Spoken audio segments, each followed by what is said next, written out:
Some people find each other in crowded rooms. Others find each other in the space between words that no one else can see. Mike Burton couldn't sleep. Again. The penthouse walls pressed in like they were slowly exhaling, squeezing the air from rooms that cost more than most people earned in lifetimes. He'd tried everything. Hot showers that scalded his skin pink, whiskey that burned tracks down his throat, counting backwards from 1,000 until the numbers blurred into meaningless sounds. Nothing worked. Sleep had become something other people did, a luxury he'd traded for consciousness he didn't want. At 2 in the morning, he gave up pretending. He made coffee that would taste like punishment and opened his laptop, scrolling past emails from lawyers, messages from his assistant about meetings he dreaded, headlines about markets he no longer cared about. His finger hovered over the browser, and on impulse he typed "Poetry Forum" into the search bar. He didn't know why. He hadn't read poetry since college, hadn't thought about art or beauty, or anything that didn't have a profit margin attached to it.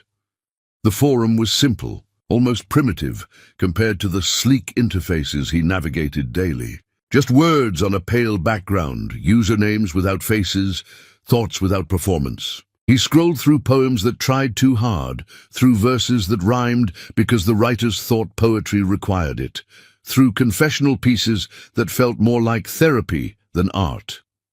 Then he found it, a poem titled "Gravity Without Ground." They tell you falling requires somewhere to land, that descent demands a bottom, that loss needs an ending. But I've been falling for years now, and the ground keeps moving, and the landing never comes, and I've learned that falling is just another way of saying I'm still here. Mike read it 3 times, then a 4th. Something about the words felt like they'd been written in a language he'd forgotten he knew. He clicked on the username PB Writes. Her profile was sparse, just a collection of poems about resilience that didn't romanticize suffering, about loneliness that didn't beg for pity, about strength that admitted exhaustion without apology. He wrote a comment before he could second-guess himself. "Your metaphor structure is remarkable. You're describing freefall, but the syntax creates this sense of suspension. How do you do that?" He hit post and immediately regretted it. She probably wouldn't respond. Why would she? But he kept the tab open anyway, refreshing it every few minutes, while pretending to review contracts that all said the same thing in slightly different ways. 23 minutes later, a notification appeared. To be Writes, the syntax mirrors the experience. When you're suspended between what you were and what you might become, language has to live in that in-between space too. What made you notice the structure instead of just the content? Mike stared at the screen. When was the last time someone asked him a real question? When was the last time anyone cared what he thought beyond what he could provide? He typed, "Because I've been living in that in-between space. I know what it sounds like." Her response came faster this time. "Then you know the sound is different at 2 in the morning." Something shifted in his chest. "It's 2:17 right now, 2:31 here. Insomnia or demons?" "Both. You?" The same. "Want to tell me about yours?" And just like that, they started talking. Not about who they were or where they lived or what they did, but about the shape of their wounds. Mike told her about growing up with a brother who died young and stayed perfect in everyone's memory, how he'd spent his life competing with a ghost that never aged or made mistakes or disappointed anyone. She told him about a father who left on a Tuesday afternoon after watching her win a school poetry competition, how she'd learned that success could be the thing that makes people leave instead of the thing that makes them stay. "Do you still write about family?" Mike asked. "No, some doors close for good reasons. What do you write about instead?" "Everything else. The world is large enough for a lifetime of other subjects." They rode back and forth until the sun came up, and Mike realized he'd missed his alarm. His assistant would be calling soon, asking where he was, why he wasn't answering, whether he needed her to reschedule the morning. He didn't care. "I should go," he typed. "But can we do this again? Tomorrow, same time?" "Tomorrow." That night, Mike was at his laptop at 1:30, waiting. She appeared at 1:45, apologizing for being late, and they fell back into conversation like they'd been doing this for years instead of hours. She asked him about his work, and he told her he built things, kept it vague, talked instead about what it felt like to create something from nothing and watch other people take credit. She understood that. She told him about writing, about submitting her work to people who sent back form rejections that all said the same thing, "Not what we're looking for right now." "How many rejections?" Mike asked. "I stopped counting after the 40th. Counting makes it harder. But you keep submitting. What else am I supposed to do? Stop believing I have something to say?" Mike had never met anyone who kept going after 40 rejections. Everyone he knew quit after 3, maybe 5 if they were stubborn. 40 rejections would have crushed him into dust. "You're stronger than most people," he wrote. "I'm not strong. I'm just too stubborn to know when to quit."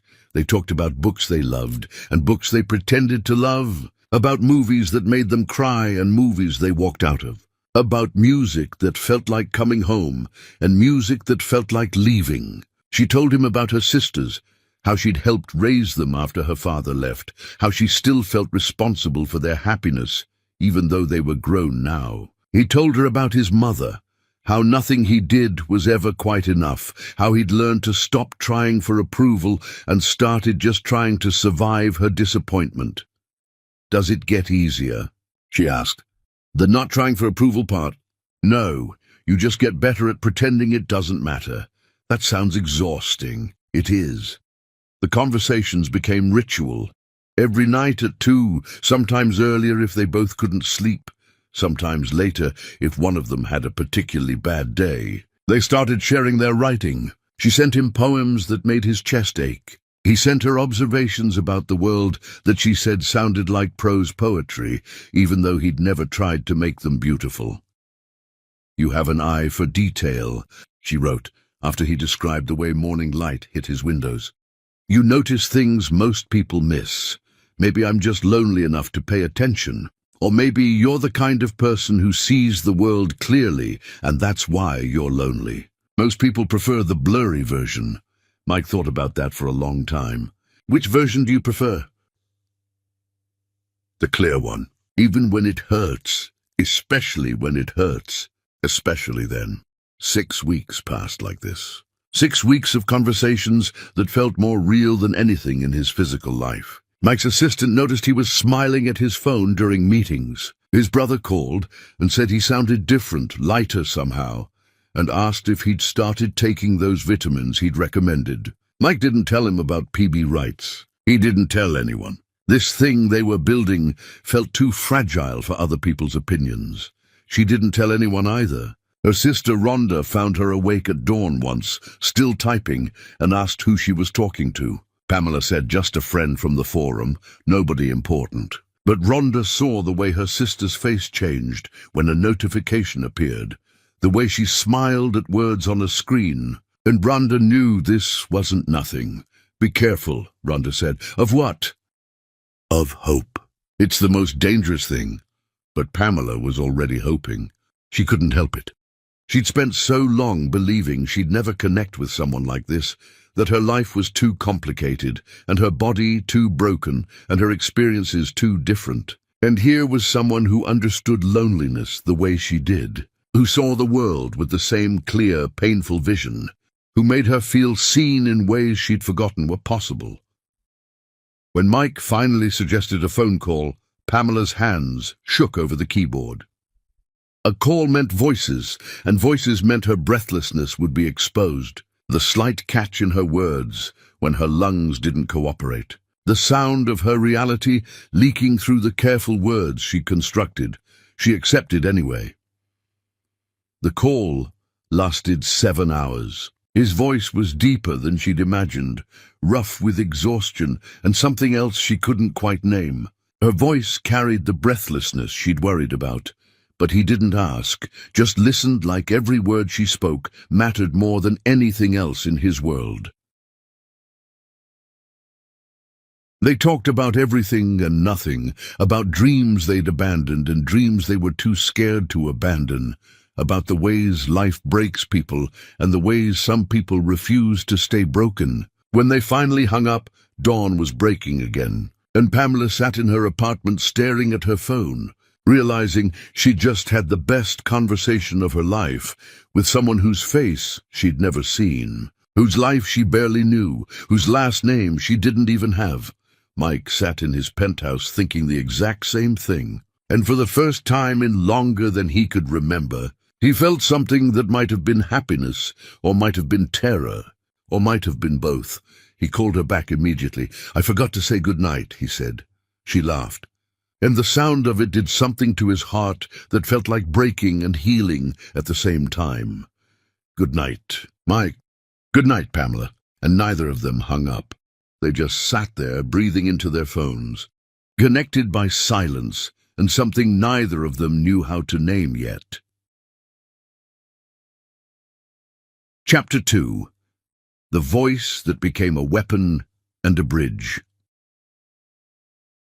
The phone calls became their new ritual, replacing the written words with something rawer and more dangerous. Pamela's voice carried textures the written word had hidden.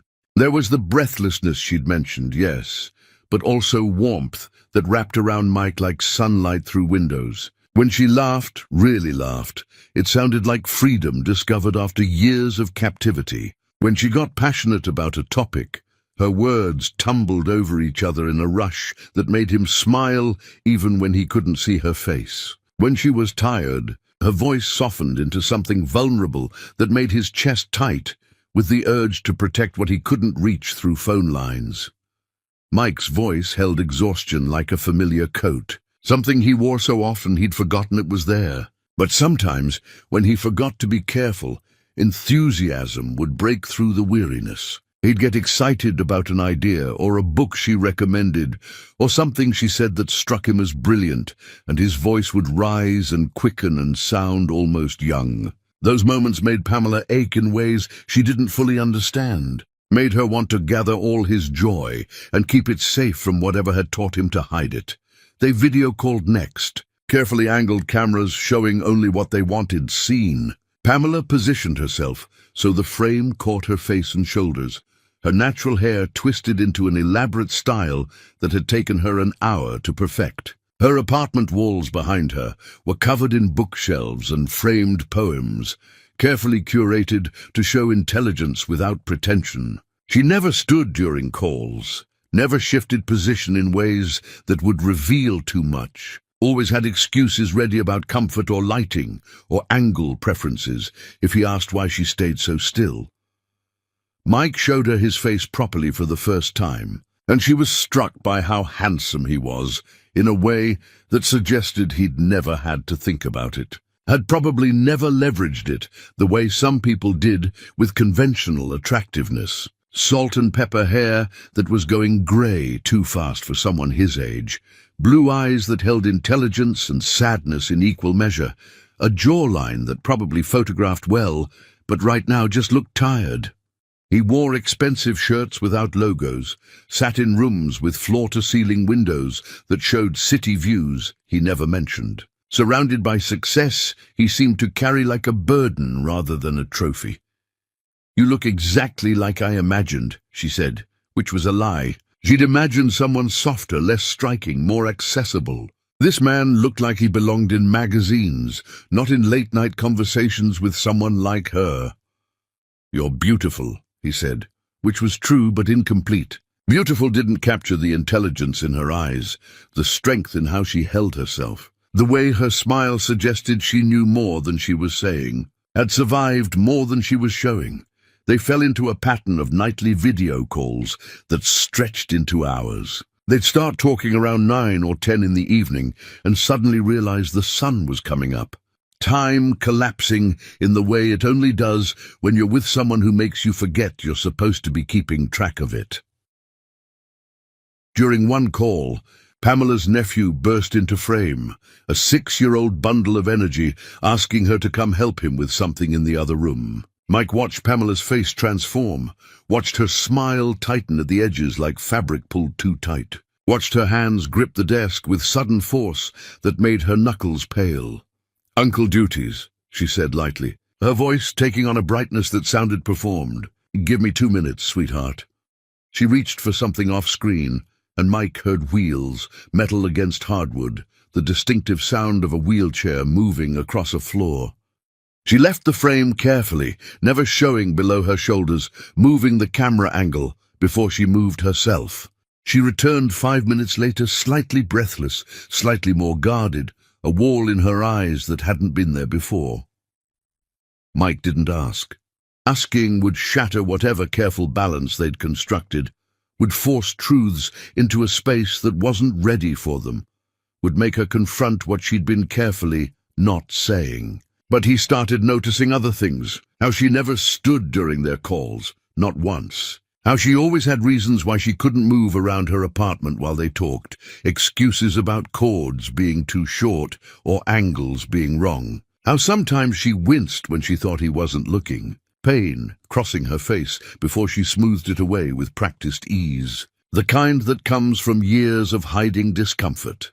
Pamela noticed his noticing. She saw his eyes track her movements or lack thereof. She saw the questions he swallowed, visible in how his mouth would open slightly and then close without sound. She saw the careful way he avoided certain topics, never asking her to stand up and show him her outfit, never suggesting video calls while walking around their respective spaces. And she was grateful and resentful in equal measure, grateful he didn't force the conversation, but resentful that the omission sat between them like furniture neither of them wanted to acknowledge, but both kept bumping into in the dark.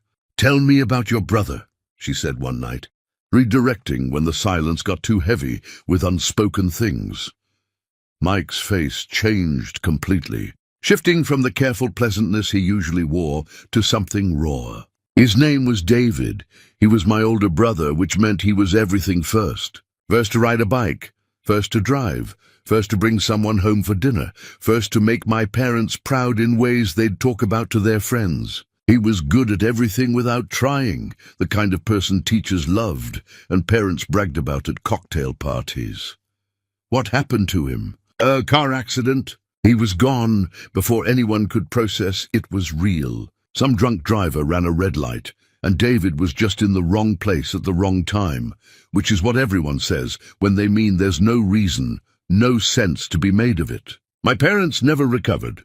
My mother especially. She turned his room into a shrine, kept everything exactly how he left it. His soccer trophies, his debate medals, his acceptance letters to colleges he never attended. I'd walk past his room every day and see this museum to perfection I could never match. This permanent exhibition of everything I wasn't. "That's cruel," Pamela said quietly, not softening it. "To you, I mean, to make you compete with a ghost, is it?" Maybe she was just grieving the only way she knew how. Grief doesn't excuse cruelty. You lost your brother too, but instead of getting a mother who saw you, you got a mother who wished you were someone else. That's not grief. That's abandonment with better publicity. Mike was quiet for a long time, his eyes focused somewhere past the camera. "No one's ever said that to me before?" Maybe no one wanted to see it. It's easier to excuse grief than to acknowledge what it destroys in the people left behind. They talked about David until dawn, about the ways death preserves people in amber while the living have to keep changing and failing and being imperfect. Mike told her about trying to join the debate team because David had loved debate, about failing spectacularly because he wasn't David and never would be, about discovering that trying to honor someone's memory by becoming them is just another form of dying. He talked about his mother's disappointment that felt like a physical weight, about his father who withdrew into silence rather than deal with his wife's grief, choosing absence over the mess of being present. "Your father's still alive?" Pamela asked. "Yeah, he divorced my mother eventually. Remarried someone kind and quiet who doesn't expect him to be anything he's not. We talk occasionally. It's cordial. He sends birthday cards. We have lunch twice a year where we discuss nothing important and part ways feeling like we accomplished something by being in the same room without conflict."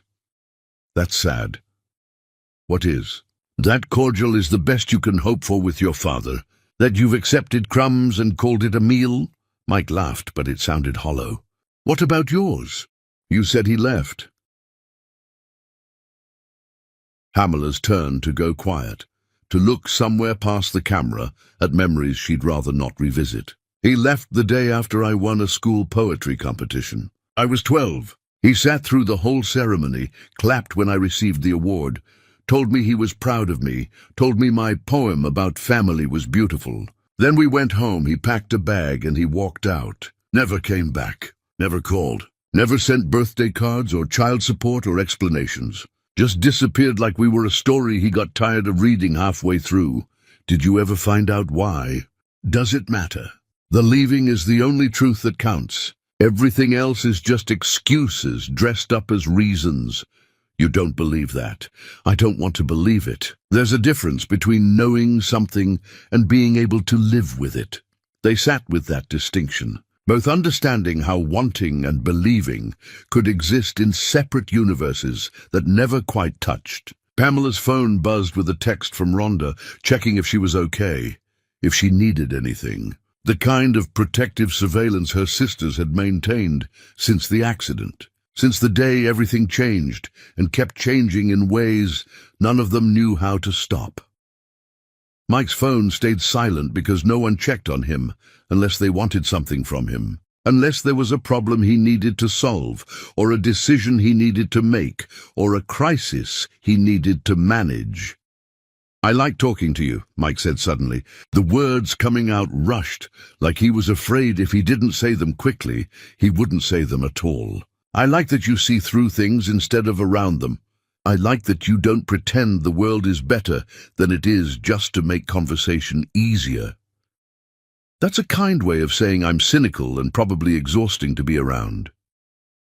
No, cynicism is easy. Anyone can be cynical.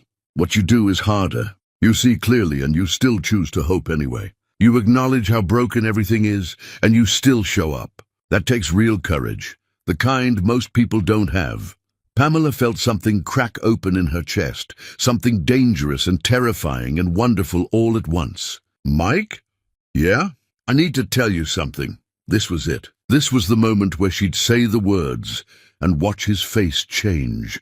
Watch whatever they'd built together crumble under the weight of her reality. Her hands were shaking.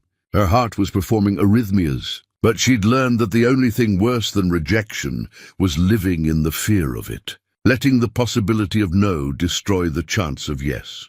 I need to tell you that I've never felt this way about anyone before, she said, which was true but also cowardice disguised as honesty. Confession masquerading as revelation, while hiding the real truth she wasn't ready to speak. And it scares me more than anything has scared me in a long time. It scares me too, Mike said. And his relief was visible, obvious in how his shoulders dropped and his face softened. And Pamela understood he'd been bracing for something else entirely, something worse than feelings. And she felt guilty for the relief he didn't know he shouldn't be feeling. They kept talking until the sun came up, neither of them ready to hang up, neither of them ready to face a day without the other's voice in their ear. And when they finally said goodbye, Pamela sat in her wheelchair and cried. Not because she was sad, but because she was falling in love with someone who didn't know the most basic truth about her body. And every day that passed made the eventual revelation more devastating. The gap between what he knew and what was real growing wider, until she didn't know how to bridge it without destroying everything they'd built. Mike sat in his penthouse and wondered why Pamela never moved from that chair, and whether asking would break whatever magic they'd created, and whether he was ready to risk everything they had for answers that might change everything between them. Neither of them slept that day. They were both too busy thinking about what came next, about truth and timing, and whether love could survive reality. Chapter 3. The moment when everything breaks open. Mike asked to meet in person on a Tuesday morning via text message that read simply, I need to see you. Really see you. Please. Pamela stared at those words for 3 hours. Her phone screen went dark, and she'd wake it up again, rereading the same sentence, looking for hidden meanings or escape routes or anything that would make this easier. There was nothing. Just a man asking to meet the woman he'd been falling for, a completely reasonable request that felt like the end of the world.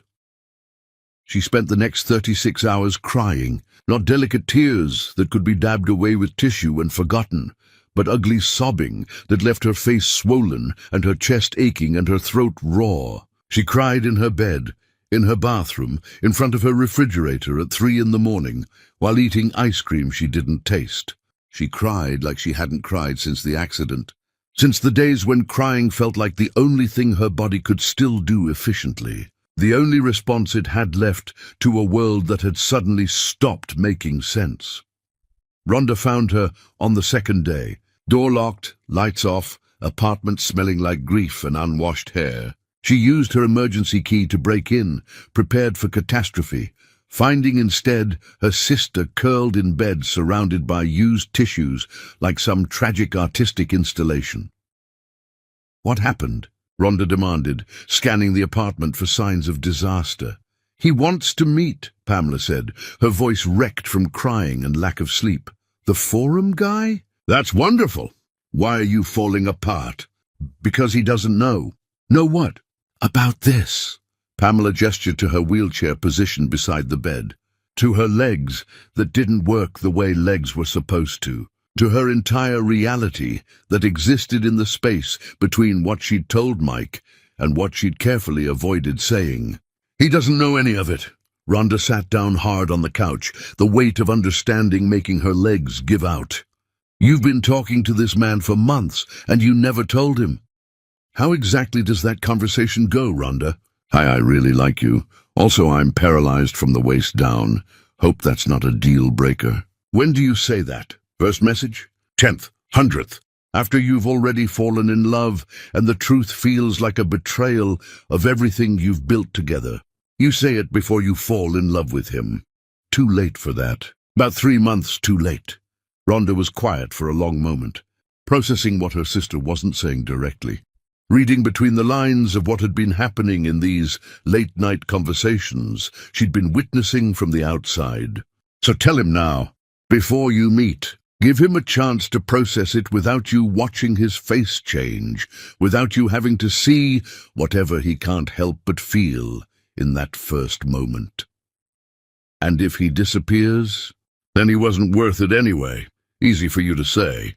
You don't know what it's like to watch every single man's face change when they see this chair, to go from woman to wheelchair in their eyes in less than a second, to become a charity case or an inspiration or a burden, but never just a person they want, never just someone they desire without calculation, without moral complexity, without that split second where they're deciding if they're good enough people to look past this. So you're just going to keep lying?" "I haven't lied. I just haven't volunteered information that would have ended things before they began." "That's the same thing, and you know it. Omission is just slow-motion lying, and you've been doing it for months." They argued in circles for an hour, Rhonda insisting she tell him before meeting, Pamela insisting some things needed to be said in person where tone and context and physical presence could soften the blow, both of them knowing the real truth was that Pamela was terrified and there was no good option, only slightly less terrifying ones. Finally, exhausted and empty, Pamela texted Mike, "There's a cafe on Maple Street. Accessible entrance. Thursday afternoon. I'll be there early."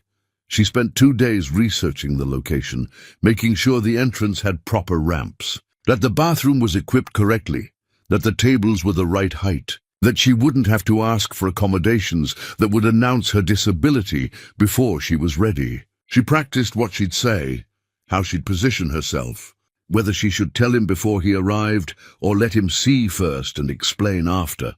She arrived 30 minutes early, positioned herself at a corner table where her wheelchair wasn't immediately visible from the entrance, and waited with her heart trying to escape her chest through her throat.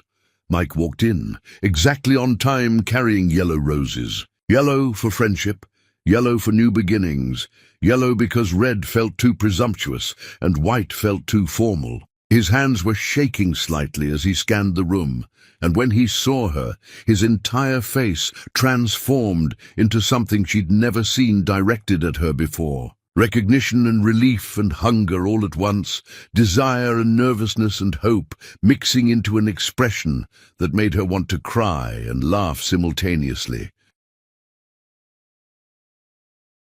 He crossed the cafe like he was afraid she might disappear if he moved too slowly, like she was a mirage that might evaporate if he didn't reach her quickly enough. "Pamela!" "Hi, Mike." He sat down across from her, set the roses on the table between them like an offering, and just stared. "You're real.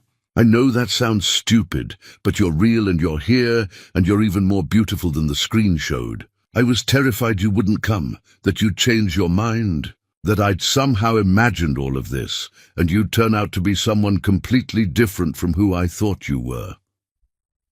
"You're very handsome," she said, which felt inadequate, but true, and taller than I expected. "People always look different in person, don't they? Like the camera flattens things out, makes everyone the same size." They fell into conversation easily, the awkwardness lasting maybe 30 seconds before they remembered how well they knew each other, how many hours they'd spent inside each other's thoughts. They talked about the drive over, the weather, the cafe's aesthetic choices, all the meaningless pleasantries that fill space before real conversation begins, before you can access the intimacy you've built over time. Then they talked about books they'd both read since last speaking, and a documentary he'd watched that made him think of her, and a poem she'd written that morning about anticipation and fear, and the way hope feels like both wings and weight. 4 hours evaporated like water in August heat. The cafe filled and emptied around them. Lunch rush turning into afternoon lull, turning into evening preparation, and neither of them noticed. The afternoon light changed from bright to golden to dim, painting everything amber, and they stayed frozen in their bubble of conversation. A waiter brought their check, and Mike reached for it automatically, muscle memory from years of always paying. "Let me get this. We can split it. Please, let me do this. Let me have this." She smiled, understanding he needed to perform care in the small ways available to him. "Okay, thank you." Mike stood, extending his hand to help her up in a gesture so automatic he didn't think about it, and time crystallized into before and after. Pamela wheeled back from the table, metal scraping against hardwood, the distinctive sound of a wheelchair in motion, and the entire cafe held its breath. Every conversation stopped. Every head turned. Mike's hand froze in mid-air, his face cycling through emotions too fast to name individually, but impossible not to recognize collectively. Surprise, recognition, recalibration, something that might have been pity or might have been concern, something that might have been fear or might have been uncertainty, something else entirely she couldn't identify but felt in her stomach like a punch. Then he lowered himself to both knees beside her chair, bringing himself to her eye level, and the gesture was so deliberate, so clearly thought through, that it almost hurt more than if he'd simply stood there staring. "I've been falling in love with your mind for months," he said, his voice steady, even though his hands betrayed him with trembling. "Your body is just the beautiful home it lives in." The words were perfect. The sentiment was exactly right. The delivery was kind and considerate, and exactly what any decent person would say in this moment. But Pamela saw what he didn't know she saw, what he didn't even know he'd shown. The microsecond hesitation before he knelt, the split-second calculation happening behind his eyes, the flash across his face that wasn't quite surprise because some part of him had suspected, had pieced together the clues she'd left scattered through their conversations, had prepared this response in advance for a possibility he'd been half expecting. Their eyes met and held, and in that moment they both understood something fundamental. He saw her seeing it. She saw him seeing her see it. They both knew something had been broken that wouldn't easily repair, that his words were true but incomplete, that her suspicion was justified but perhaps premature, that they were standing at a crossroads where every direction led somewhere difficult, Neither acknowledged this aloud. Some truths are too dangerous to speak in their first moments of existence. "Thank you," she said quietly, her voice carrying weights he couldn't fully understand. "For what?" "Adieu for not running. For staying. For saying something kind instead of something true. It was true. Part of it was. The part about loving my mind. But your face told me the rest, before your mouth could catch up to cover it. Pamela, Don't explain or apologize or try to take it back. You can't help what you felt in that first second. No one can. I just need you to know that I saw it, and I'm going to carry it. And it's going to sit between us until we figure out what to do with it." Mike reached for her hands, held them in his like he was trying to prove something through pressure and warmth. "I'm not going anywhere. You say that now, but everyone does eventually.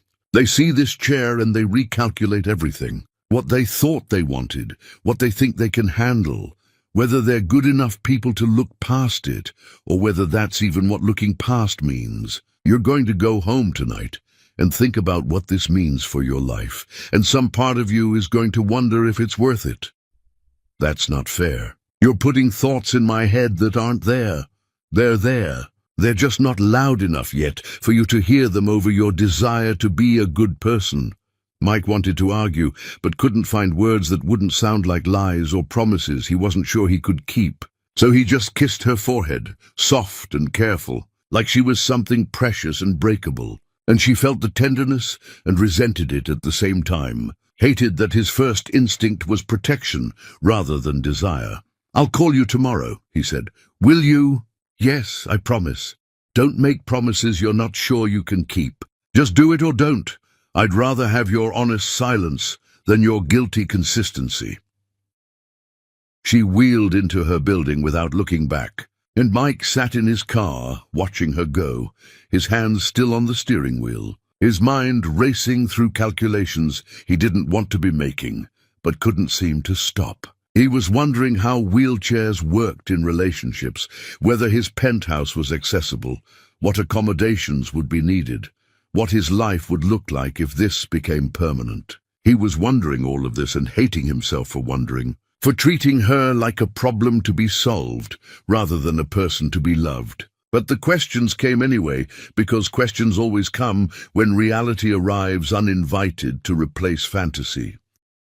He called her that night at their usual time. They talked until dawn, about everything except what had happened in the cafe. Both of them clinging to the familiar pattern like drowning people cling to wreckage. Both of them knowing they were delaying something inevitable, but unable to stop themselves from postponing the collision they could already feel coming. Chapter 4. The Families Who Weaponize Love. Mike brought Pamela to his mother's estate 2 weeks later, believing transparency would make things easier, believing if Dorothy just met her and saw who she really was, saw how brilliant and strong and incredible she was, that love would soften prejudice into acceptance. He was catastrophically wrong. Dorothy Burton's house sat behind gates that required codes and approval from security guards who looked like they'd been hired more for intimidation than actual protection. The estate sprawled across manicured lawns that looked spray-painted green, maintained by workers who arrived before dawn and left after dark, keeping everything perfect in ways that felt aggressive rather than beautiful. The architecture was modern and cold, all sharp angles and expensive materials arranged to impress visitors rather than welcome family. Mike had grown up in this house and never once felt at home, had always felt like a guest who might be asked to leave at any moment. Dorothy answered the door herself, which was unusual. She normally had staff for such things, people paid to buffer her from the minor inconveniences of daily living. She was dressed like she was attending a luncheon at an exclusive country club. Pearls and a designer dress and hair that had been professionally arranged into submission. Her smile was practiced and didn't reach her eyes, the kind of smile that serves as both greeting and warning. Those eyes landed on Pamela and widened slightly. First the wheelchair, processed and catalogued in less than a second. Then the skin tone, another piece of data filed away for future reference. The smile never wavered, but something behind it hardened into steel. "Mother, this is Pamela Bondi. Pamela, my mother, Dorothy Burton." "Mrs. Burton, it's lovely to meet you. Mike has told me so much about you." Pamela extended her hand, her voice warm and professional, determined to win this woman over through sheer force of charm. Dorothy took the offered hand briefly, her touch cool and quick and dismissive. "Please come in. Dinner is almost ready. I do hope you're not vegetarian or have any special dietary restrictions. I find accommodating too many preferences makes dinner parties unnecessarily complicated." She stepped aside to let them enter, speaking exclusively to Mike as though Pamela was furniture he'd wheeled in rather than a person requiring direct address. "Your sister Jennifer is already here. Thomas is running late from the hospital as usual. You know how he is about his schedule, always puts his patients before his family obligations." The house was exactly as cold inside as its exterior suggested, beautiful in the way museums are beautiful, designed to be admired rather than inhabited. Dorothy led them to a dining room with a table that could seat 12, currently set for 5, with crystal and china that looked like it cost more than Pamela's car. She directed Mike to one end of the table and immediately began discussing seating arrangements that would require Pamela to transfer from her wheelchair to a dining chair, a process that would require explanation and accommodation and attention. "Actually, I'm fine in my chair," Pamela said, her voice pleasant but firm. "If that's all right with you, Mrs. Burton." Dorothy's smile tightened like a drawstring pulled too hard. "Of course. Whatever makes you comfortable, dear. Though I must say, our dining chairs are quite expensive and very comfortable. But if you prefer, we can certainly work around your situation." The emphasis on situation was subtle but unmistakable, a verbal knife thrust with practiced precision. Jennifer arrived with hugs and questions, trying too hard to be welcoming in a way that made the effort visible and therefore insulting. "Pamela, Mike has told us so much about you. Well, not that much, you know how private he is, but enough that we're all very curious. How did you two meet? Was it online? I hear that's very popular now, though I could never do it myself. I'd be terrified the person wasn't who they said they were, that they'd turn out to be completely different from their profile." "We met through a poetry forum," Pamela said, ignoring the implied concern about authenticity. "We connected over writing first, which felt like a solid foundation." "Oh, how modern. You must tell me everything about your writing. Mike mentioned you're a poet. That must be so fulfilling, though I imagine quite difficult to make a living from. What do you do for income, if you don't mind me asking?" "Jennifer," Mike warned, his voice carrying an edge. "What? I'm just making conversation, Michael." "Pamela, you must think I'm terribly nosy, but I'm just interested in your life. It's so different from anything we're used to." Thomas arrived just as dinner was being served, still wearing scrubs from the hospital, apologizing for being late. He was the only one who spoke to Pamela like a normal human being, asking about her work and actually listening to the answers without visible calculation, discussing a book they'd both read, treating her disability as unremarkable as someone's height or hair color. Dorothy served dinner herself, despite having kitchen staff who could have done it, performing the role of gracious hostess while maintaining complete control of the conversation's direction. "Your father called yesterday, Michael. He wanted to know if you'd be attending his wife's birthday celebration next month. I told him you were very busy, though I'm not sure what you're so busy with these days, since you've stepped back from so much of your previous responsibilities." "I can speak to Dad directly, Mother." "You don't need to relay messages." "Of course you can, darling. I was simply passing along information." He also mentioned that Amanda and her husband just bought a new house in the Hamptons. "Apparently it's quite lovely, featured in Architectural Digest. You remember Amanda, don't you, Pamela? Mike's first wife. Such a lovely woman from such a good family. We still see her occasionally at charity events. She and her husband are doing very well for themselves." Mike's jaw clenched so hard, Pamela heard his teeth grind. "Mother, can we talk about something else?" "What?" "I'm simply making conversation about mutual acquaintances." Amanda was here for dinner just recently with her husband. They brought lovely wine from their trip to Tuscany, and Catherine sent a Christmas card from Europe. She's teaching at a university there now, doing quite well. She always did have excellent taste in travel and education. Each reference was a small knife, carefully placed to inflict maximum damage while maintaining plausible deniability. Pamela watched Mike war with himself, his desire to defend her battling his lifetime of conditioning not to contradict his mother. Years of training that children don't raise their voices to parents, regardless of provocation.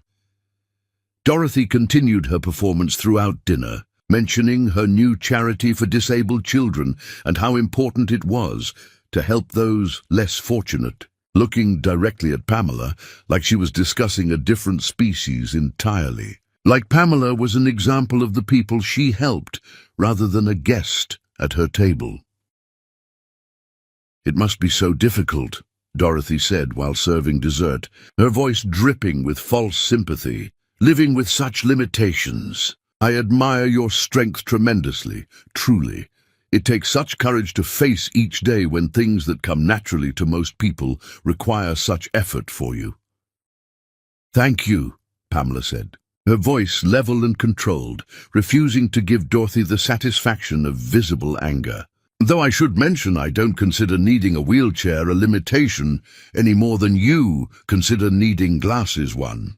It's simply how I navigate the world, no different than you using cars instead of walking everywhere, or elevators instead of stairs."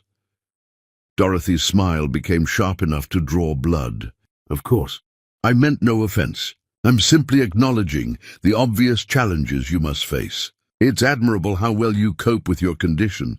My condition has a name. It's called paraplegia, and I don't cope with it. I live with it. There's a difference. Of course, dear. Forgive my clumsy phrasing." As dessert was cleared and coffee served, Dorothy poured wine and turned to Mike with practiced concern. "Have you given any more thought to what we discussed last month? About seeing someone professionally? After everything with Catherine, I worry about your judgment. We all do. It's natural to want to help, to want to save people, but sometimes that impulse clouds our ability to see situations clearly." "My judgment is fine, Mother." "Is it? Because from where I'm sitting, you seem to be repeating patterns, choosing women who need things from you instead of women who can stand beside you as equals." The room went silent. Thomas set down his fork with a deliberate clink that sounded like a gunshot in the quiet. Jennifer stared at her plate like it contained ounces. Mike's face turned red, his hands clenching into fists on the table. "That's enough," Mike said quietly, his voice carrying more threat than shouting ever could.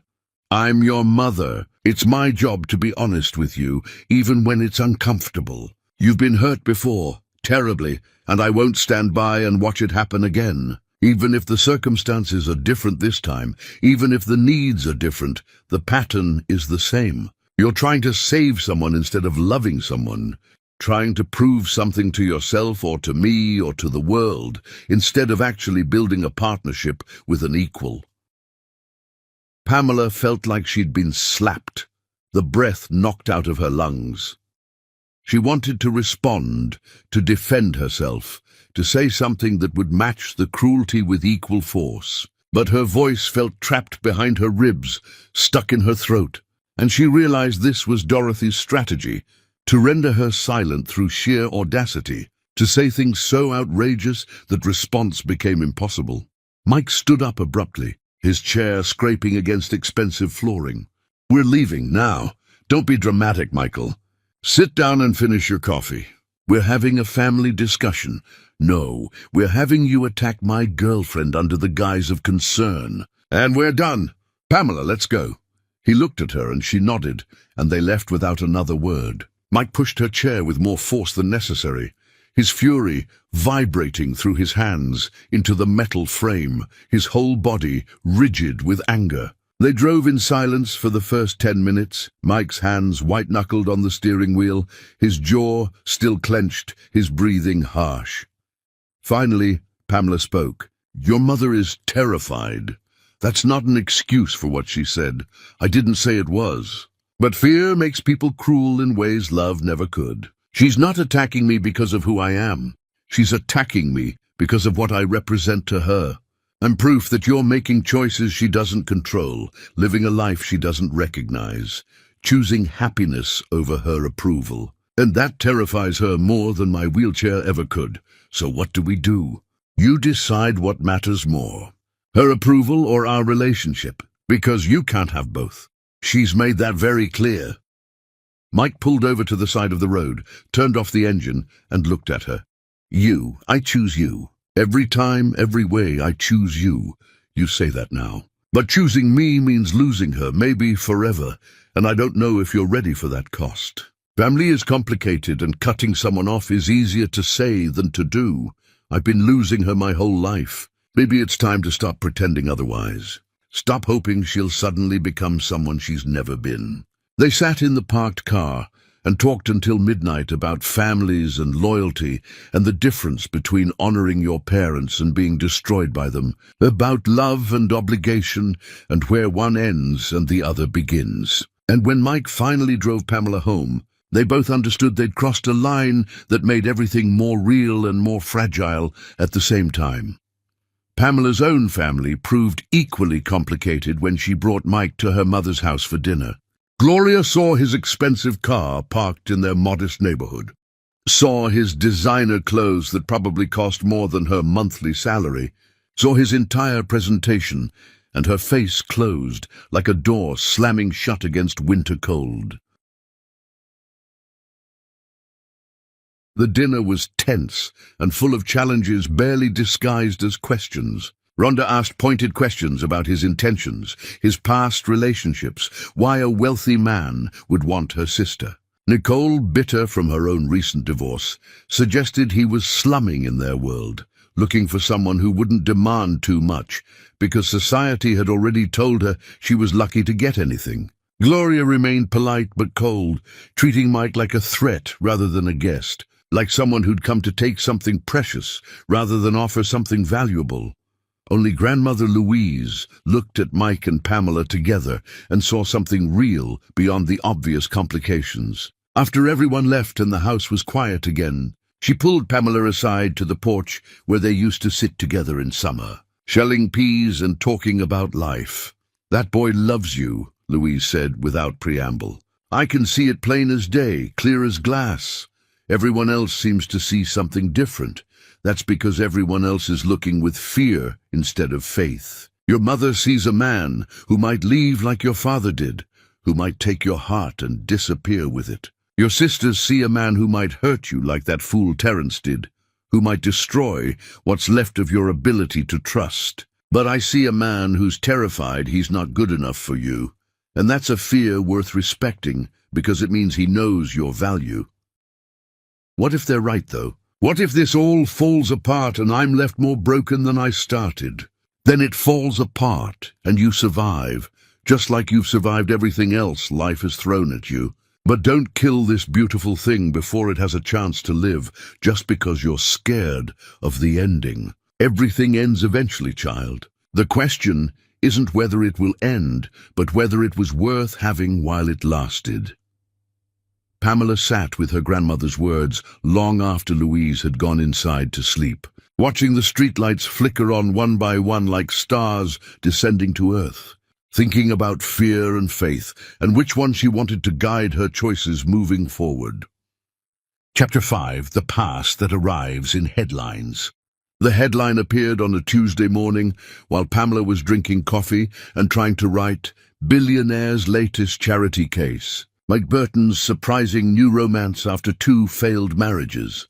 The world tilted sideways. Pamela's hand shook as she scrolled through the article, reading words that felt like they'd been designed specifically to destroy her. There were photos of them leaving the cafe, entering his car, arriving at her apartment. Professional photos taken by someone who'd been following them, watching them, turning their private moments into public spectacle.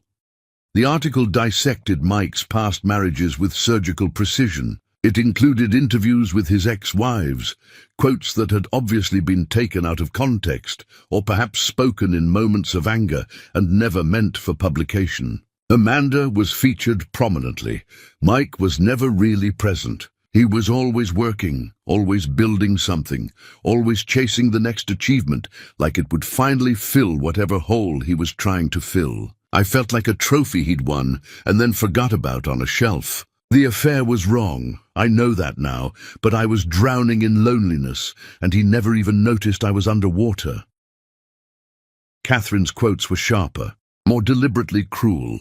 He's controlling without meaning to be, which is the worst kind of controlling. Everything has to be perfect, everything has to follow his plan. He couldn't handle when life got messy or when I had needs he didn't anticipate. He wanted a wife who existed on his schedule, who needed exactly what he was prepared to give, and nothing more. I couldn't live like that. Nobody could. Then the article turned its attention to Pamela, and the cruelty became explicit and unavoidable. It questioned her motives, suggested she was using her disability to manipulate a lonely, wealthy man seeking redemption through charity. It compared her to other questionable partners of billionaires in a sidebar that made her stomach turn, implying, without quite stating directly, that she was a gold digger with better publicity than most. The comment section was worse, strangers speculating about their relationship in ways that made her feel violated. People discussed her wheelchair, her capabilities, whether the relationship could possibly be physical, whether Mike was having some kind of breakdown, or if this was a fetish. Every cruel thought people usually kept private had been typed out and displayed for the world to read, and Pamela felt each comment like a physical blow. She was reading the same horrible paragraph for the 5th time when her phone rang. Mike. Have you seen it? Yes. I'm coming over. Okay. He arrived within an hour, looking like he hadn't slept in days, his hair uncombed and his eyes red. They sat in her small living room while he told her everything he should have told her months ago, all the details he'd omitted from previous conversations, all the pain he'd tried to leave in the past. But that had just been waiting for the right moment to resurface.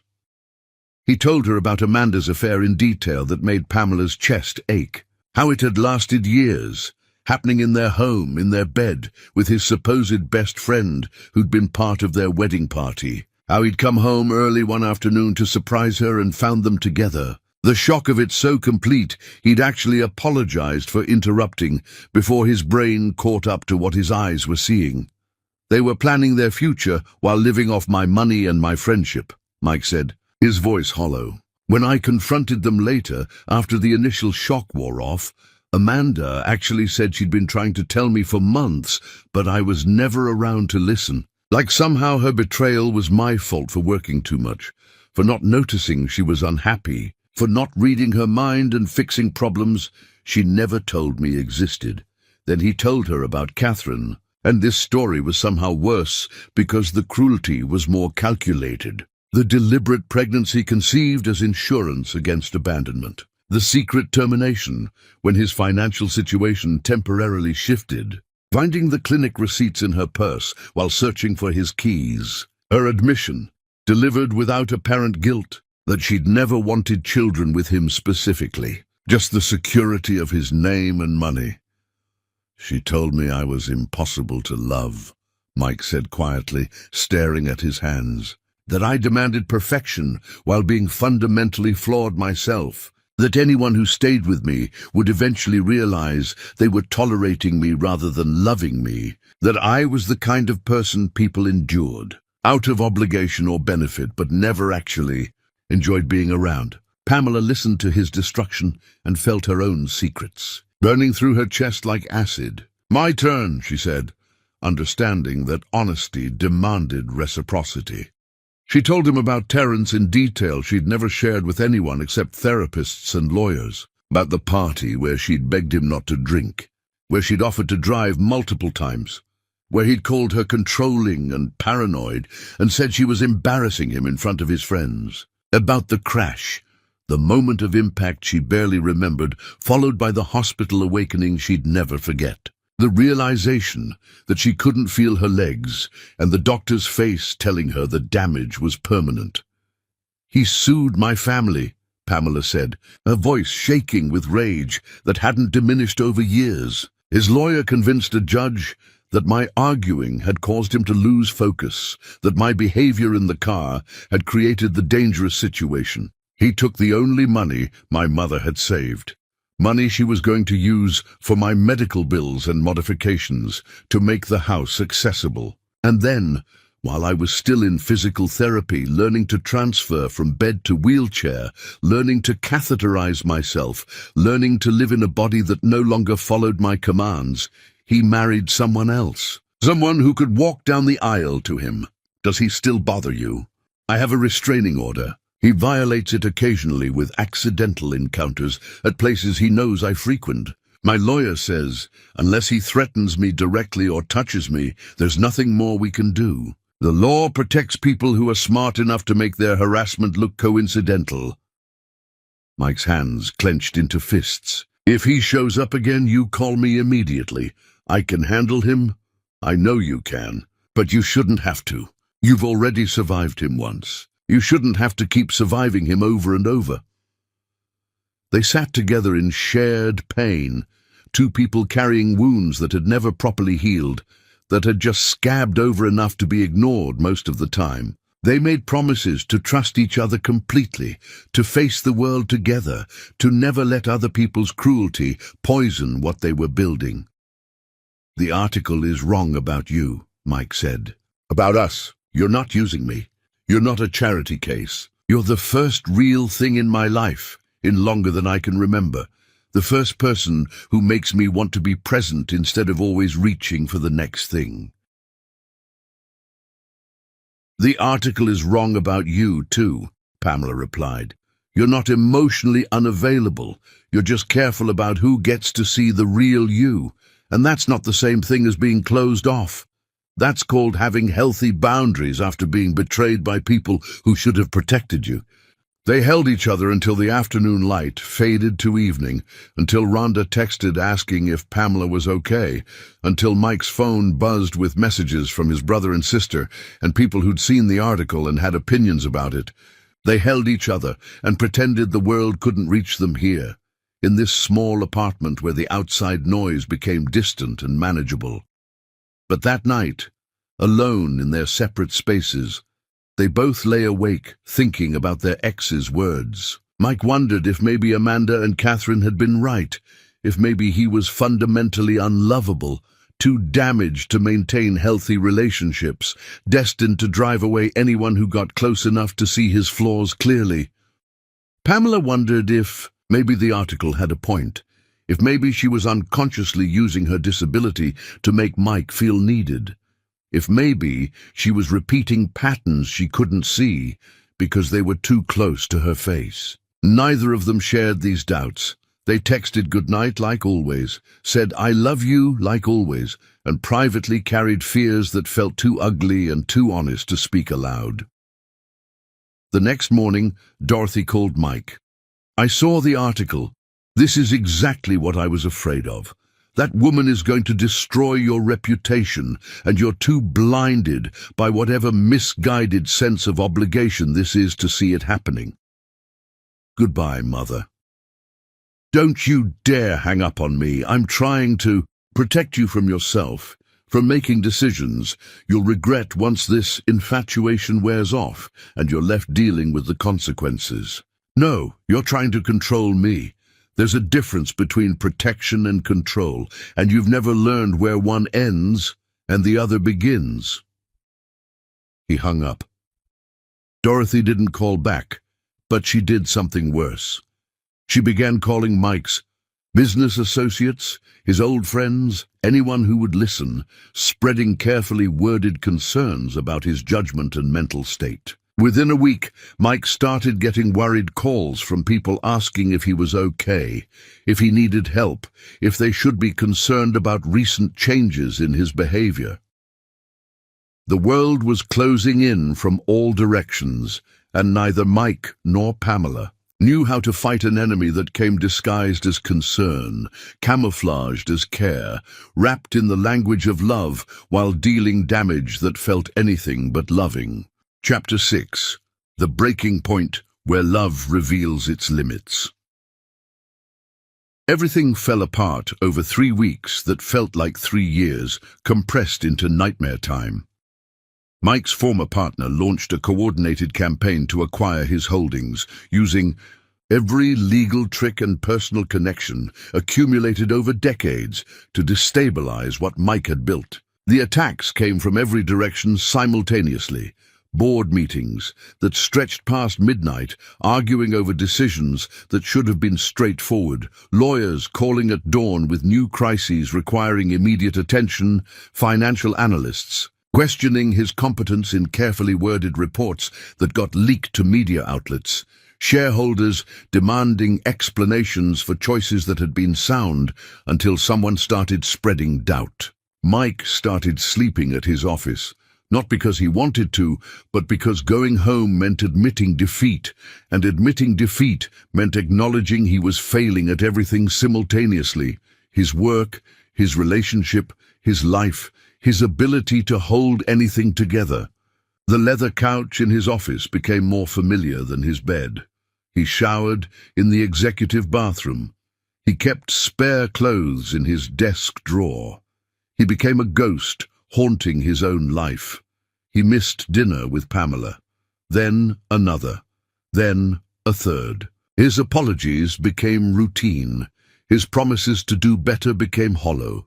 His presence, even when physically there became absence in another form. He'd sit across from her at restaurants, checking his phone every 30 seconds, his mind calculating. Problems she couldn't see. His attention fragmented across 17 different crises, his eyes looking at her, but not actually seeing her. "You're not here," Pamela said during what had become their almost nightly fight. "Physically present, but mentally absent. You're a hologram of yourself." "I'm right in front of you." "No, you're in your head solving problems I can't help you with, fighting battles you won't let me see. I'm just the woman sitting across from where you used to be. That's not fair. You know what I'm dealing with. I know you're dealing with it alone instead of letting me in.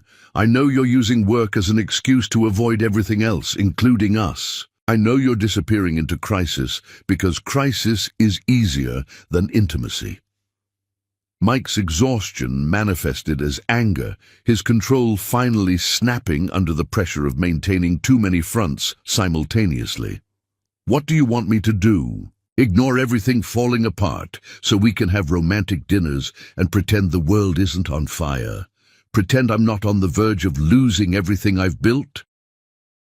I want you to let me stand in the fire with you instead of acting like I'm just another thing you have to manage. I want you to stop treating me like I'm fragile, like I need protection from your reality. I'm not asking you to fix everything. I'm asking you to let me see it. You don't understand the pressure I'm under." "You're right. I don't, because you won't fucking tell me. You just disappear into your office and your phone calls and your meetings, and I'm supposed to what? Wait patiently? Be understanding? Pretend this isn't killing us slowly?" They fought like this constantly, circular arguments that resolved nothing, each conversation ending with apologies that felt increasingly meaningless because nothing actually changed after them. Mike promised to be more present. Pamela promised to be more patient. Neither of them kept these promises because promises require intention and energy, and they were both running on fumes and desperation. Then came the argument that broke everything beyond immediate repair. It started over something small, the way ending arguments always do. Pamela forgot to text Mike back for several hours because she'd been writing and her phone was in another room. When Mike finally reached her, his worry had curdled into accusation. His fear had transformed into anger. "Where were you? I called 3 times. I texted half a dozen times. I was writing. My phone was in the other room. It's not a crisis. I was worried. Anything could have happened. I'm not a child who needs constant supervision, and you're not checking on me because you're worried.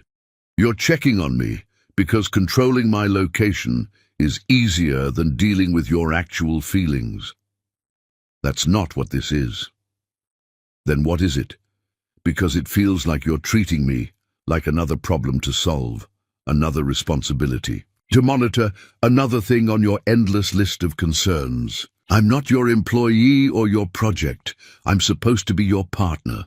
The fight escalated from there, both of them saying things they meant in the moment but would regret later, both of them too tired and too hurt to pull their punches. Mike's exhaustion made him cruel in ways he'd never been cruel before.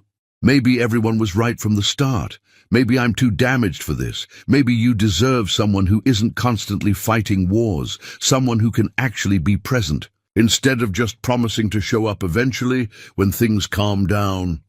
Dean. Pamela heard all the things he wasn't saying directly. She heard that she was a burden, that their relationship was another obligation on his endless list, that maybe her wheelchair was an extra complication he didn't have energy for when everything else was already falling apart. Her response was ice carved into sentences, every word chosen for maximum impact. You think you're the only one fighting? I battle my own body every single day while people like your mother look at me like I'm half a person. But I chose you. Anyway, knowing exactly what that choice would cost, knowing your world would never fully accept me. If you're giving up, at least have the courage to say it plainly, instead of hiding behind this performative concern for what I deserve. Tell me you don't want this anymore. Stop making it about me deserving better, and admit you want easier. Mike left that night and didn't come back. For 8 days, that felt like 8 years. They didn't speak. The silence grew teeth and claws, each day making reconciliation harder, each hour adding weight to words that couldn't be unsaid, each minute creating distance that felt increasingly impossible to cross. Dorothy seized the opportunity like a predator, recognizing wounded prey. She arrived at Pamela's apartment uninvited one afternoon, somehow charming her way past the building's security with the confidence that comes from a lifetime of getting what she wants through sheer force of entitlement. "We need to talk," Dorothy said, not asking permission, just walking in like she owned the space. Dorothy sat on Pamela's second-hand couch like it might contaminate her expensive clothes, arranged her designer purse just so, and smiled that practiced smile that carried no warmth, no genuine emotion, just calculated strategy. "I'll be direct because I respect you enough for honesty, even if my son doesn't. I'm prepared to offer you a substantial sum if you'll end this relationship with Michael. $250,000.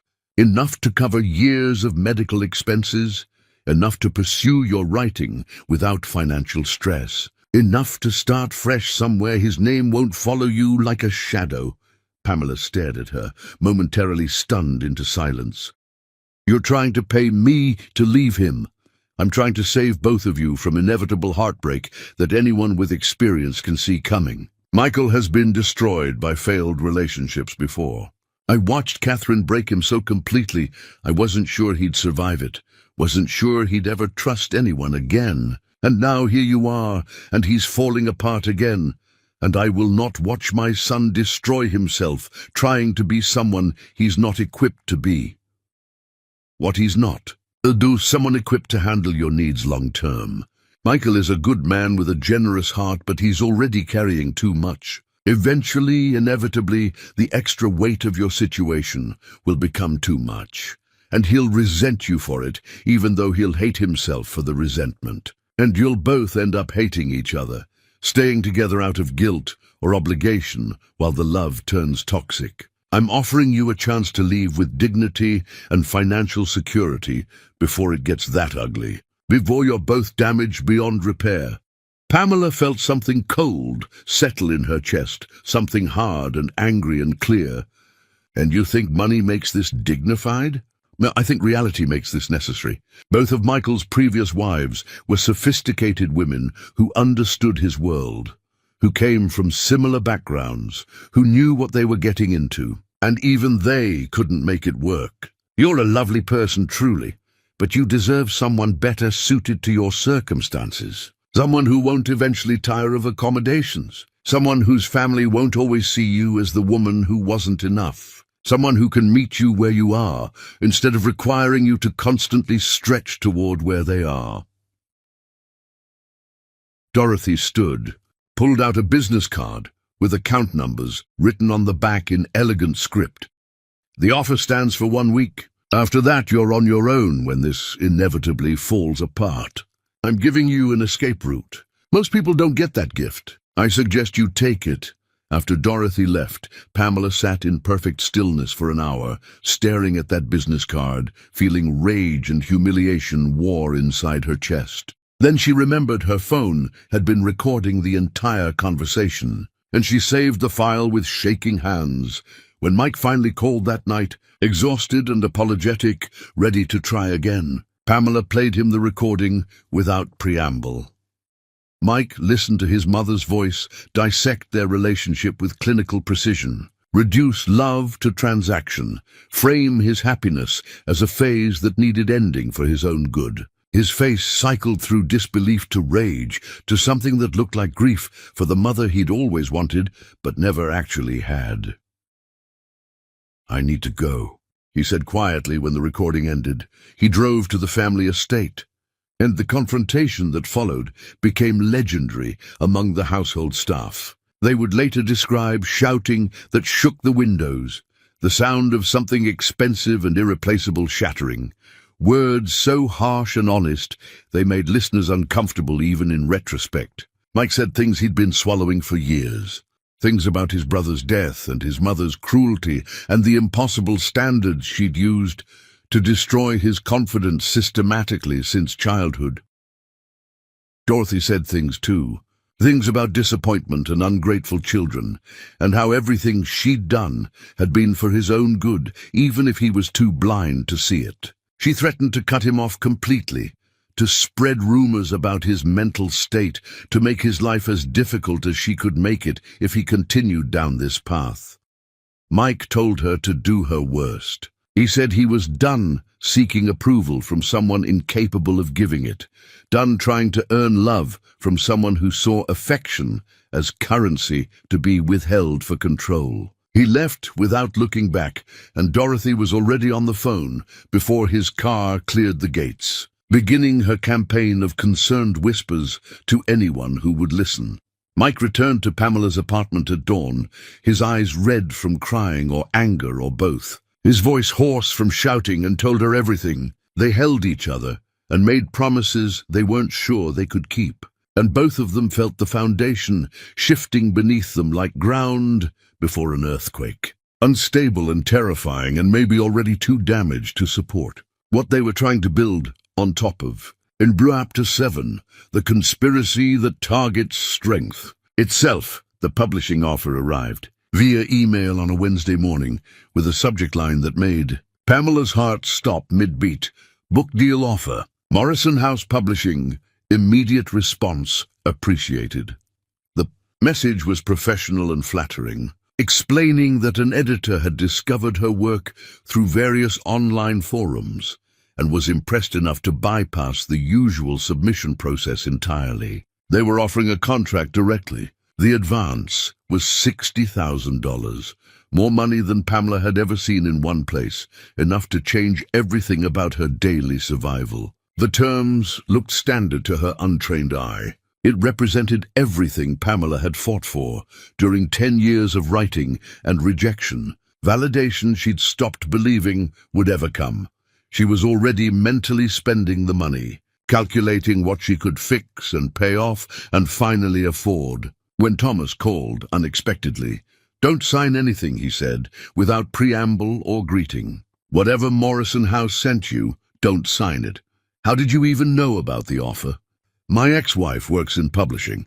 She heard about it through back channels and called me immediately." "Pamela, it's a trap. A really sophisticated, really cruel trap." Thomas explained the whole scheme in detail that made Pamela's stomach drop.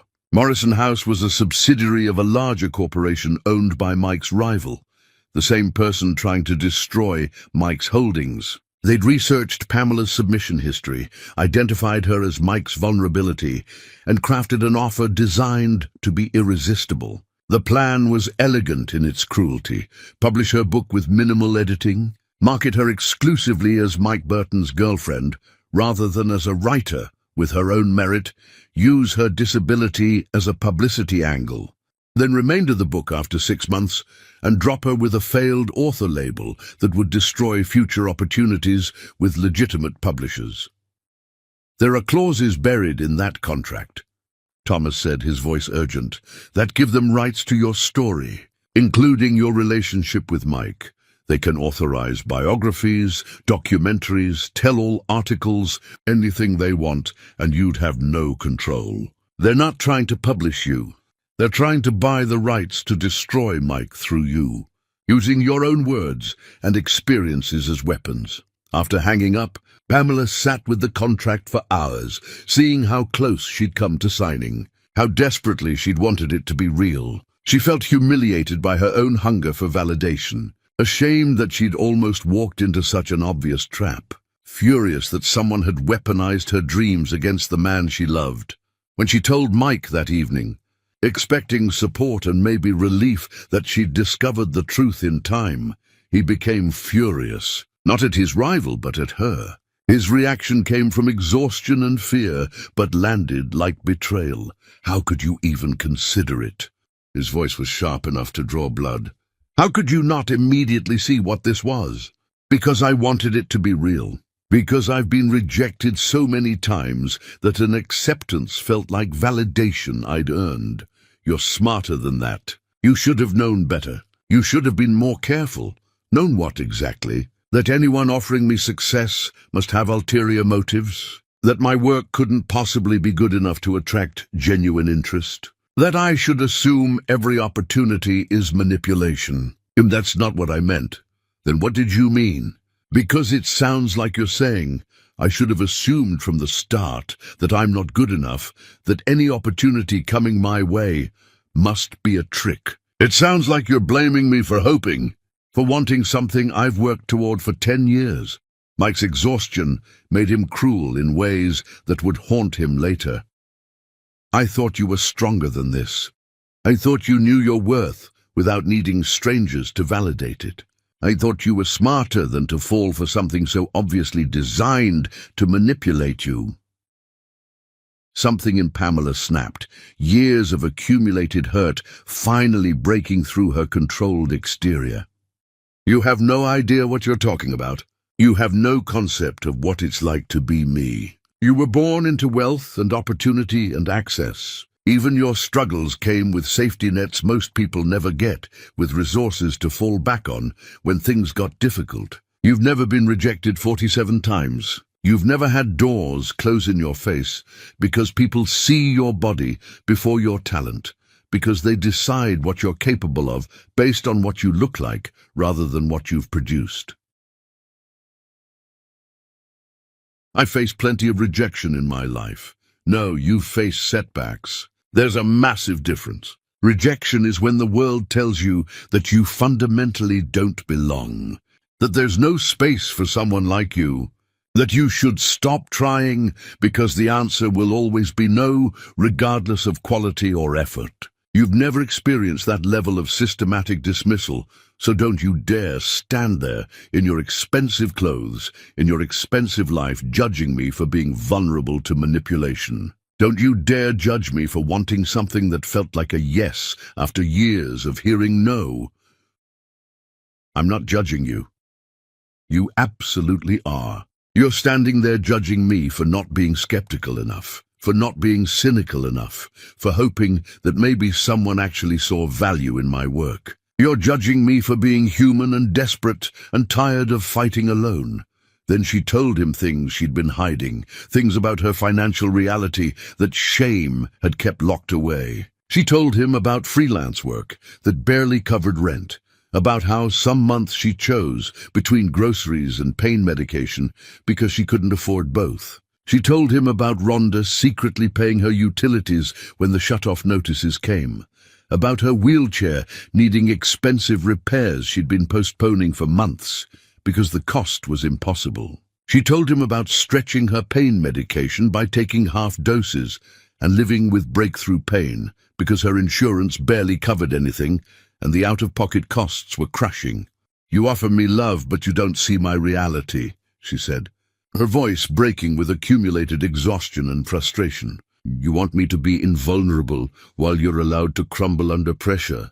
You want me to reject opportunities that could change my life because they might complicate yours. You want me to be strong enough to carry both of us while you fall apart, but not human enough to need support myself. Our relationship is drowning not in our challenges, but in your inability to let me be flawed and struggling and occasionally desperate. That's not fair. That's not what I want at all, isn't it? You fell in love with the woman I performed in our messages, the one who was strong and poetic and philosophical about pain.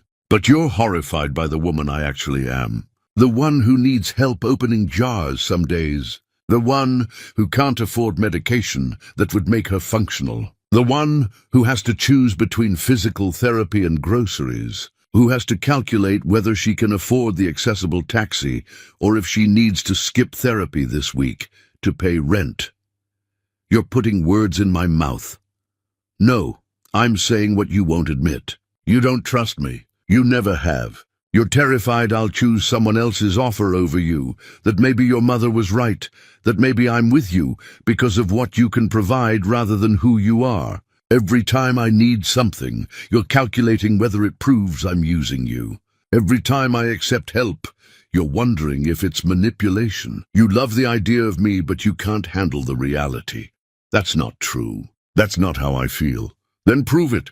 Tell me right now, honestly, that you don't wonder even a little bit, even in the back of your mind, where you don't want to acknowledge it, whether I'm with you because you're you or because you're wealthy and I'm struggling and desperate enough to settle. Mike opened his mouth to respond immediately, to deny it completely, but something made him pause. The hesitation was brief, less than a second, barely noticeable, but Pamela saw it, and that microscopic pause said more than any words could have. That's what I thought, Pamela said quietly, something dying in her voice. She packed a bag that night while he watched, neither of them able to find words that would fix what had broken. She told him she needed space to remember who she was before she started measuring her worth against his fears, before she started seeing herself through his doubts, before she started performing strength instead of living honestly. I'll be at my mother's house, she said. Don't call unless you have something real to say. Don't text unless you figured out what you actually want from me, from this, from us. Mike didn't fight it. He couldn't. He watched her leave, his silence proving her point more effectively than any argument could have. After she was gone, after her presence had left only absence behind, he sat in her apartment until dawn, surrounded by evidence of her life, understanding with terrible clarity that he'd just lost the best thing that had ever happened to him, because he couldn't trust that something good could be real and unconditional. Pamela returned to her childhood home and cried in her old bedroom, and her mother held her without asking questions, and Rhonda made tea. Nobody drank, and Grandmother Louise said nothing at all, because sometimes the only comfort is presence without expectation, space without pressure, silence without judgment. Chapter 8. The Reckoning That Reshapes Souls Separately. Pamela found the research trial information while scrolling through medical journals at 3 a.m, unable to sleep in her childhood bed. The program was based in Switzerland, combining stem cell therapy with experimental nerve regeneration techniques in ways that previous approaches hadn't attempted. They accepted 12 patients annually from thousands of worldwide applicants, selecting based on injury type, time since injury, and various medical factors. Success rates were modest, but real. 42% of previous participants regained some sensation, 26% regained limited mobility, 8% saw significant functional improvement. The cost was $370,000, not covered by any insurance. The process required 6 months on site in Switzerland, with intensive daily therapy and significant risk of complications, including infection, additional nerve damage, or complete loss of remaining sensation. Gloria wanted her to apply immediately, without hesitation. "We'll mortgage the house, take out loans, do whatever it takes. This is why I've been working all these years, saving every penny I could. This is exactly what that money is for. I'm not destroying your financial security on a maybe, on a 42% chance that I might feel something, and a 26% chance I might move a little, and an 8% chance that anything actually changes meaningfully. You're my daughter. That's what the security is for. That's the whole point of having it."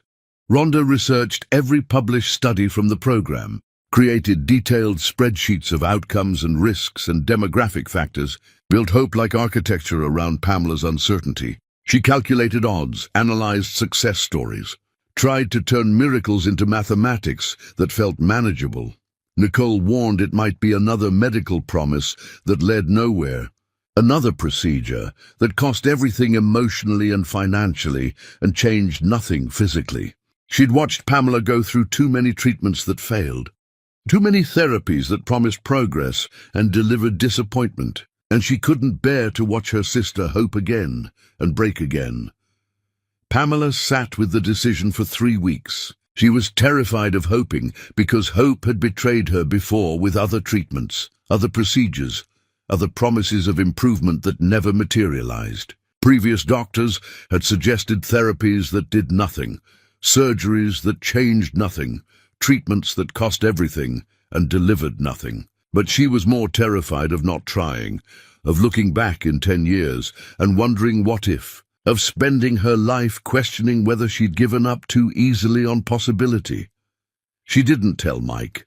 This decision needed to be entirely hers, without his money contaminating her agency, without his influence turning her choice into something he provided rather than something she claimed for herself. She applied to the trial using money she'd saved from every freelance job for the past 3 years. Money she'd been accumulating for no specific purpose except proof that she could save it, proof that she had resources of her own. She was accepted into the program based on her specific injury type, her age, her overall health, and her demonstrated commitment to physical therapy over the years since her accident. The acceptance letter felt like validation and terror in equal measure. She still didn't tell Mike. Meanwhile, Mike's situation reached its brutal climax. The takeover attempt failed when Mike outmaneuvered his rival with a strategy that cost him dearly. He sold major portions of his holdings to a private equity firm that would change everything he'd built, accepting terms that left him wealthy but no longer in control, choosing survival over pride. The victory was hollow, ashes in his mouth, because he won the battle and realized he'd been fighting the wrong war entirely. His therapist, whom he'd started seeing after Pamela left, finally admitting he needed help he couldn't provide himself, asked him a question that changed everything. What do you actually want from life? Not what you're supposed to want, not what would make your mother finally approve, not what would prove something to your ex-wives or your dead brother or anyone else. What would make you happy at a cellular level? Mike broke completely in that session, sobbing for the first time since his brother's funeral, crying in ways he'd never allowed himself to cry, because men in his world didn't crumble. He admitted he wanted Pamela, wanted children, wanted a small house with a garden where he could grow vegetables and tomatoes and watch things grow without spreadsheets or projections. He wanted to wake up next to someone who challenged him, frustrated him, made him better by refusing to accept his worst self. Someone who saw through his defenses and loved him anyway. Then why aren't you fighting for that? His therapist asked. Mike admitted he didn't know if he deserved it, didn't know if he was capable of being what Pamela needed, didn't know if his damage was fixable or permanent, didn't trust that good things could happen to him without conditions or eventual betrayal. Over the next 6 weeks, Mike restructured his entire life. He sold his penthouse with its city views and emotional emptiness. He donated most of his furniture to charity. He moved into a modest 3-bedroom house with a yard that needed work, in a neighborhood where people didn't know his last name or his net worth. He began learning to cook actual food instead of ordering from restaurants where staff knew his preferences. He started attending support groups for adult children of narcissistic parents, sitting in church basements with strangers who understood wounds that looked different but felt the same. He slowly built a life that wasn't performance, that wasn't about proving anything. That was just about being human without apology.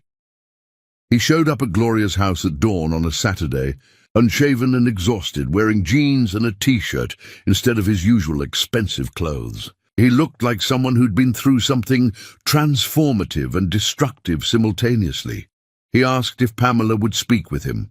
She met him on the porch where she used to play as a child, where her grandmother used to shell peas and tell stories. For the first time since they met, they were both completely honest, without self-protection or performance. Mike told her about the therapy, the business changes, the house, his realization that wealth without purpose is poverty in expensive clothes. He admitted he was wrong to judge her for considering the publishing deal, that his fear had masqueraded as concern, that he had no right to demand she be stronger than he was capable of being himself. Pamela told him about the treatment trial, her terror of hoping, her need to make this decision independently of his influence or his money. She told him she was leaving for Switzerland in 2 weeks, that she'd be gone for 6 months minimum, that she didn't know who she'd be when she returned. Mike's response was the first thing he'd gotten completely right in months. "I'll support whatever you choose, financially if you'll accept that support, emotionally, regardless of your choice. But the decision is entirely yours, and I'll love you the same whether you try the treatment or not. Whether it works or fails, whether you walk or wheel for the rest of your life. You mean that?" "I do. I've spent months in therapy figuring out what I actually feel versus what I think I'm supposed to feel. And what I feel is love for you exactly as you are, not contingent on your body changing, not dependent on you being easier or different or more convenient for my life." They didn't reconcile immediately because too much damage lived between them. Too many words that couldn't be unsaid, too many wounds that needed more than apologies to heal. Instead, they began again from a more honest foundation, meeting for coffee twice a week, talking without assumption, rebuilding from ashes rather than trying to resurrect what had burned. Pamela left for Switzerland alone, declining Mike's offer to come with her. She needed to do this as herself, not as half of a couple. Not with someone watching and worrying and trying to protect her from pain she needed to experience alone. Chapter 9. The Silence Before Transformation, where everything changes. The first 3 months in Switzerland were agony beyond anything Pamela had imagined pain could be. The program included 8 other patients from around the world, and they became her family in ways civilians never could. They understood the specific hell of hoping your body might betray you less, the exhaustion of fighting yourself daily, the complicated grief of mourning abilities you might regain, which meant acknowledging you'd lost them in ways you'd been denying for years. Intensive physical therapy consumed 6 hours daily, pushing her body past limits she didn't know existed. Experimental procedures left her screaming into pillows at night, her body revolting against the invasion of needles and electricity and manipulation. Pain management barely managed pain, just took the edge off suffering that felt designed specifically to break her. Small improvements appeared and then disappeared in devastating cycles. She'd regained sensation in her left foot for 3 days, enough to feel temperature and pressure, enough to hope. Then it would vanish overnight, and she'd wake up back where she started, back to nothing, back to the familiar emptiness of her legs. Mike honored her request for space, but sent letters, actual handwritten letters on real paper every week. He told her about his garden, about the tomatoes he was growing from seeds, about therapy sessions where he finally discussed his brother's death and his mother's cruelty. He told her about the conversation he had with his father for the first time in years, actually talking instead of just exchanging pleasantries. He didn't ask about her progress, didn't request updates on her treatment. simply shared his life and told her he loved her regardless of outcomes. Pamela kept every letter in a folder she read during the hardest nights when pain made sleep impossible and hope felt like cruelty. During her 4th month, everything went catastrophically wrong. An experimental nerve stimulation procedure caused her body to reject part of the treatment with violence that terrified her medical team. Her blood pressure plummeted dangerously. Her kidneys began failing. Her temperature spiked to dangerous levels. For 11 hours, doctors fought to stabilize her while she drifted in and out of consciousness, hallucinating conversations with her father who'd abandoned her, with Terence who'd destroyed her, with a version of herself that never got in that car, that lived a completely different life. Mike received the emergency call from Rhonda, who'd somehow gotten his new number, her voice shaking with panic. He was on a plane within an hour, calling Thomas, who cancelled surgeries and booked his own flight. They arrived to find Pamela in intensive care, connected to machines that breathed for her and monitored every function and kept her alive through sheer technological will. Mike sat in the waiting room for 16 hours while doctors worked. He didn't eat, didn't sleep, just sat and prayed to a God he didn't believe in, making bargains he knew didn't work that way, promising everything if she just survived. When Pamela woke, fragile and connected to machines that beeped rhythmically, she found Mike asleep in a chair he'd clearly occupied for days. His hand was reaching toward her bed even in sleep, his face unshaven and exhausted, his clothes wrinkled from being worn too long. She didn't wake him immediately. She studied his face, memorizing the new lines, the additional gray, the vulnerability sleep revealed. She understood with absolute clarity that she loved him, not despite his flaws, but including them, that his imperfection matched hers in complementary ways that made sense only to them.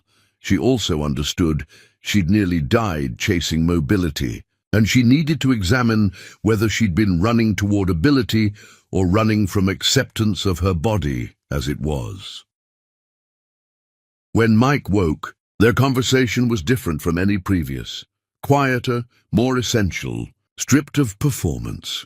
"I realized something while you were in surgery," Mike said. "I don't give a fuck whether you walk. I love the woman in the wheelchair because that's who you are, who you've been becoming since your accident. My hesitation in the cafe wasn't doubt about you. It was fear of my own inadequacy, terror that I wouldn't be enough for your needs, that I'd fail you the way I'd failed everyone else.